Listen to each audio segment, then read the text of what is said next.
미국 연방준비제도 이사회가 이달 말 금리 결정을 앞둔 가운데 제롬 파월 연준 의장이 금리 인하를 시사했습니다. 예상보다 뚜렷한 금리 인하 징후에 한국은행이 금리 인하에 선제적으로 나설 가능성도 커졌습니다. 정원우 기자입니다. 제롬 파월 미국 연방준비제도 의장은 불확실성을 여러 차례 강조했습니다. 글로벌 무역 갈등과 이에 따른 경기 둔화 가능성, 저물가 지속 등을 우려하며 정책 대응을 예고했습니다. The uncertainties around global growth and trade continue to weigh on the outlook.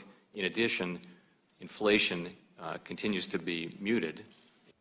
파월 의장의 발언은 지난 5월 이후 부각된 연준의 금리 인하 스탠스를 보다 뚜렷이한 것으로 평가됐습니다. 이어 공개된 6월 FOMC 의사록에서도 몇몇 위원들이 가까운 시일 내에 금리를 인하할 필요성이 있다는 견해를 드러냈습니다. 연준은 이달 말 금리 결정을 앞두고 있으며 시장은 0.25%포인트 인하를 기정사실화하고 있습니다. 한국은행은 미국 연준에 앞서 다음 주 기준금리를 결정합니다. 애초 8월 금리 인하 가능성이 유력해 보였지만 연준의 금리 인하 시사로 한국은행의 선제적인 금리 인하 가능성도 제기되고 있습니다. 이주열 총재가 금리 인하에 신중한 입장을 드러냈지만 그 이후 일본과의 무역 갈등이 불거지면서 하방 리스크는 더 커진 양상입니다. 최근에 펀더멘털리한 부분에 있어서는 국내 쪽이 리스크 요인이 더 부각이 된 부분이 있고, 최근에 이제 일본 관련된 변수들이 재계나 정부 입장에서도 상당히 적극적으로 대응을 하고 있는 부분이 있잖아요. 7월에 한국은행이 금리 인하 액션을 취하더라도 또 모양새 자체는 그렇게 나빠 보이지 않는. 다만 금리 인하를 통한 경기 부양 필요성에도 은행 가계대출은 5개월 연속 확대되며 한국은행의 금리 결정 고민을 키우고 있습니다. 한국경제TV 정원우입니다. 지난달 가계대출이 올 들어 가장 큰 폭으로 증가했습니다. 주택담보대출이 늘어난 탓인데요.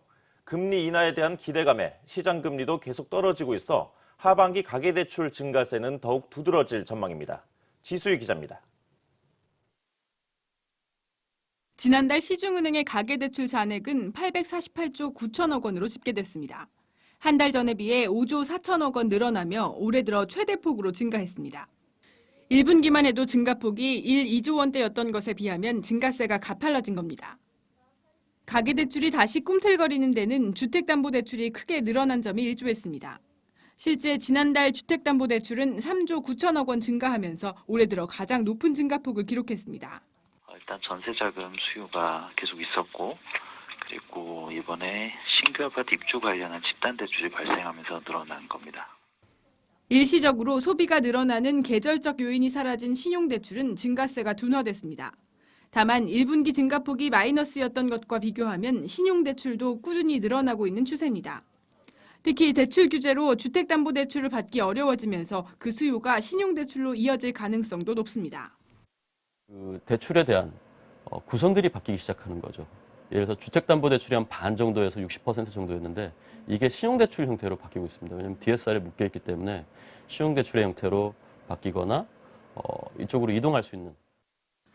여기에 금리 인하에 대한 기대감으로 시장금리가 1.4%까지 떨어진 점도 대출 증가세를 더욱 부추길 요인으로 작용할 전망입니다. 한국경제TV 지수희입니다.